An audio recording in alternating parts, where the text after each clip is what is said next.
Hi there.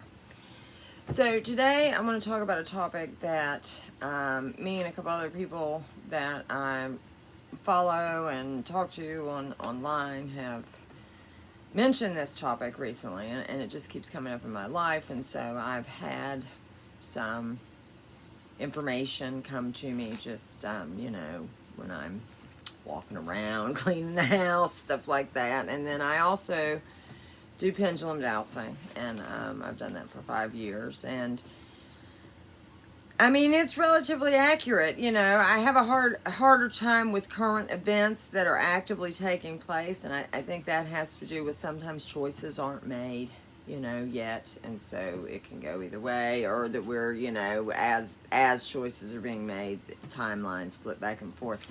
However, with past events and things like that, I mean, it's accurate. So, all right. So what I'm talking about is types of humans and types of consciousness. And basically,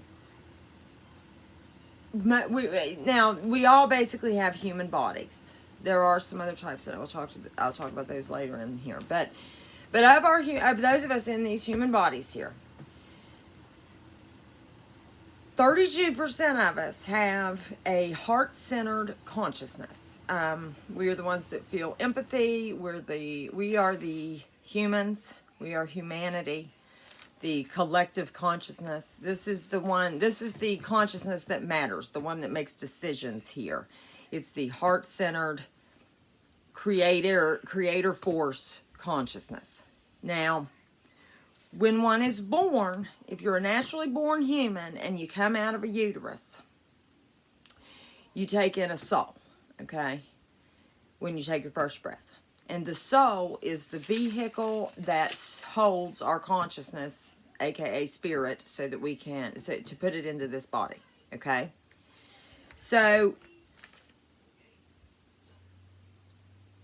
it's the type of consciousness that's in the soul. Okay, so if you have a heart-centered consciousness, then you're a human or what have you. But you can also be a natural-born human, take that first breath, and get an AI mind and be a drone of some sort.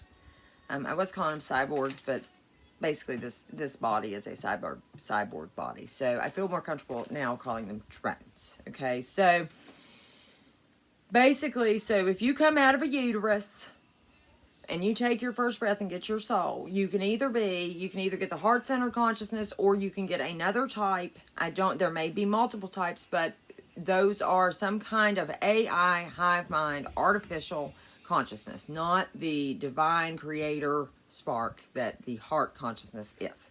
So when I talk about humanity, I'm typically only talking about that 32%, which based on 7 billion people is roughly 2.25 billion people. Now, I have reason to believe our population is grossly overstated, and there aren't nearly that many people here, but neither here nor there, that would be what it is. Let's just say, and if it was half that, if the population were half, let's say it's like 3.5 billion, it'd be about 1 billion of us that would be human, okay?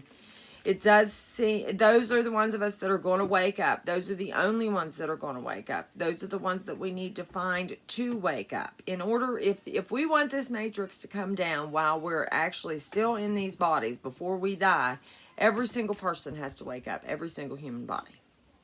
And that might be hard to do because, there are probably tribal humans and different things. I have noticed that humans tend to concentrate in geographic areas. Like, it feels as if there are a lot of humans still here where I'm at, probably 60 to 70%.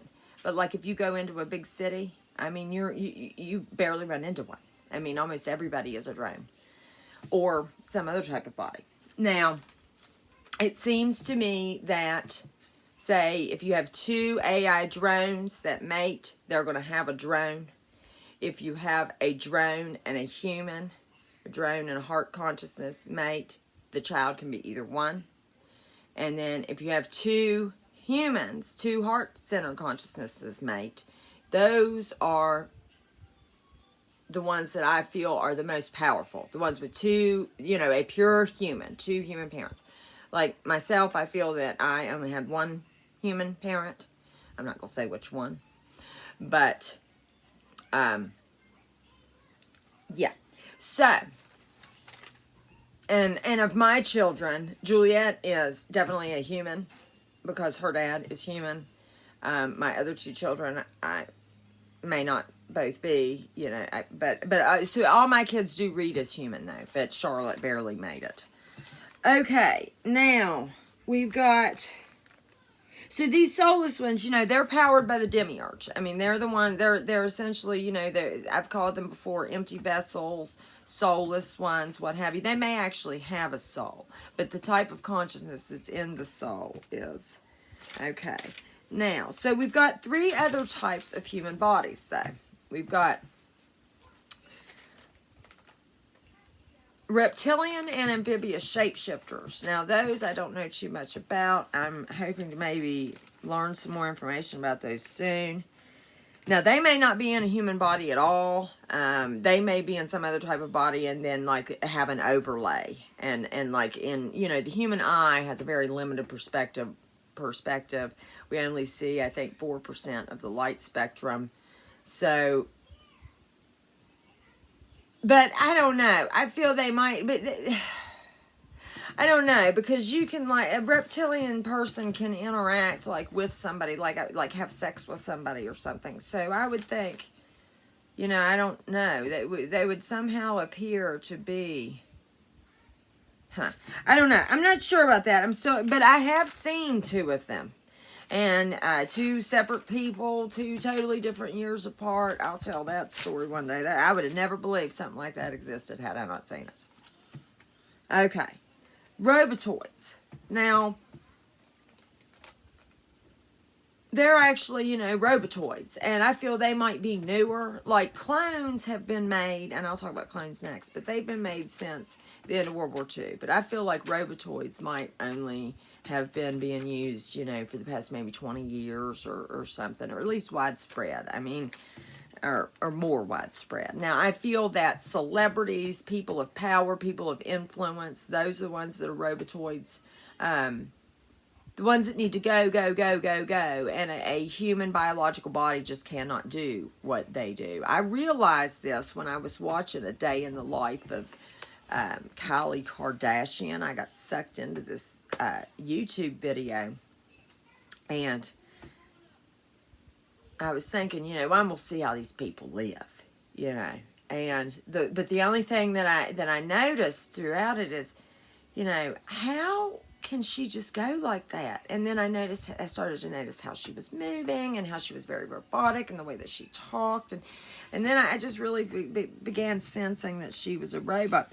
So anyways, and then there's a new age guy that has, I'm not going to say his name, but he has like millions of followers, and he's just clearly a robot. These people they don't have any asymmetry in their face, okay? Like a human will have, like, say, my left eye droops more, and my teeth, like, they're ground down on this side, A human's not going to be perfect, but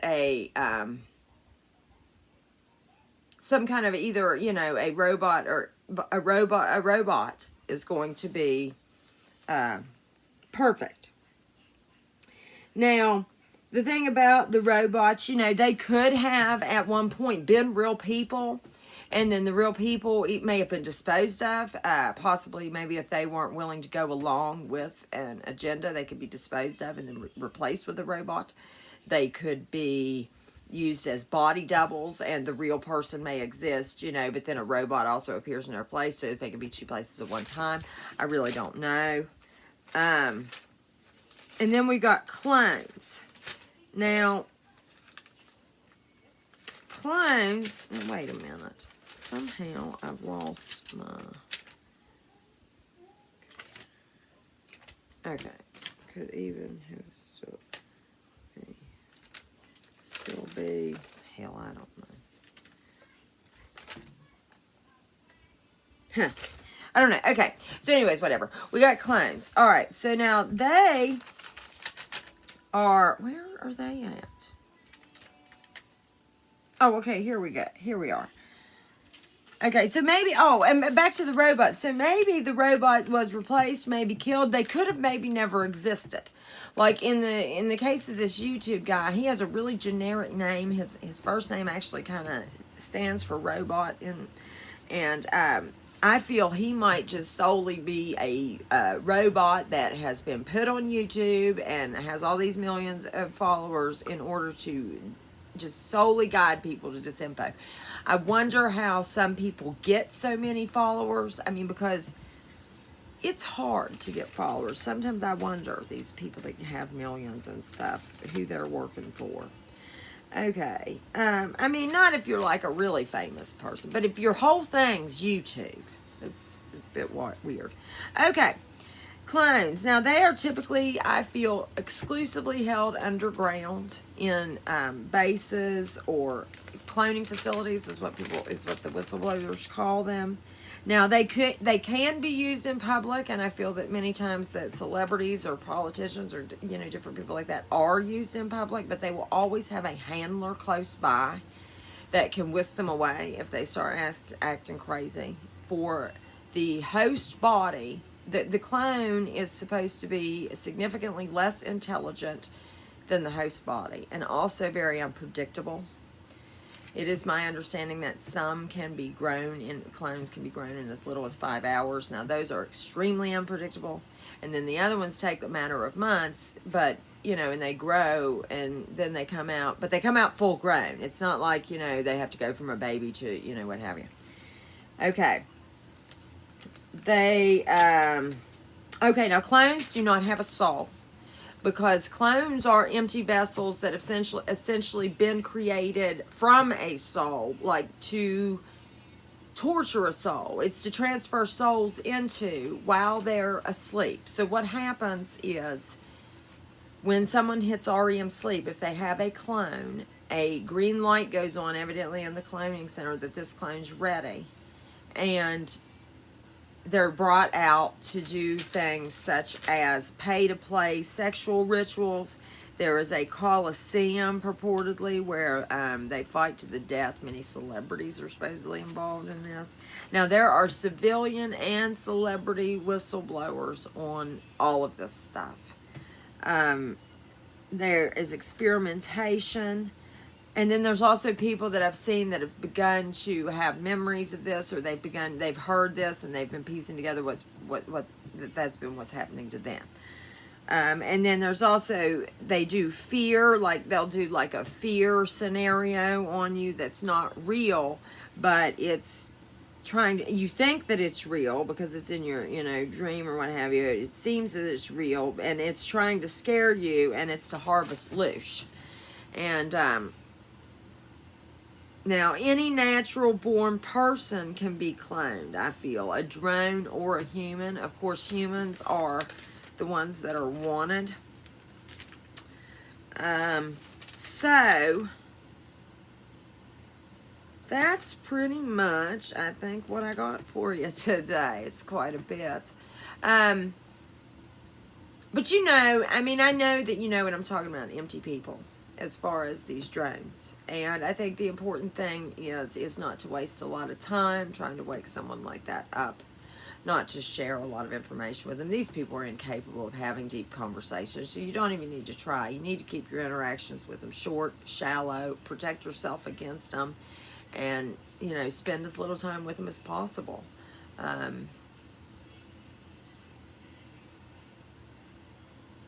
You know, it doesn't necessarily mean that someone is less than, or you can't, like, necessarily you can't treat, you know, how we treat every being, regardless of the consciousness in it, is what matters. You know, you can't just well, they're a drone, so I'm going to treat her like shit. No, I mean, you can't do that. I mean, you could, but that's not a good idea. That's not what we're wanting to do here. We're wanting to be of a higher mindset. So anyhow, but it is important to be aware of what is going on in this reality. It is an artificial reality. We are projected here. It's a projected hypnosis. The word hypnosis is very important. And the one thing about hypnosis that we must realize is someone is actively doing the hypnotizing. Our real body is somewhere. Our soul is somewhere, and we need to wake it up. Our soul is not here. It's being being projected. Our soul is elsewhere, and we are being projected here, and it's a projected hypnosis. So our soul is somewhere, and it is actively being hypnotized. So what we're trying to do is we're trying to wake it up. So if anybody has any ideas on, if any of this resonates, if any of this makes somebody, if something pops in your head or whatever, comment, please. I mean, this is a puzzle, and we got to figure it out. Thanks for watching. If you like my channel, please share and subscribe. Have a good day.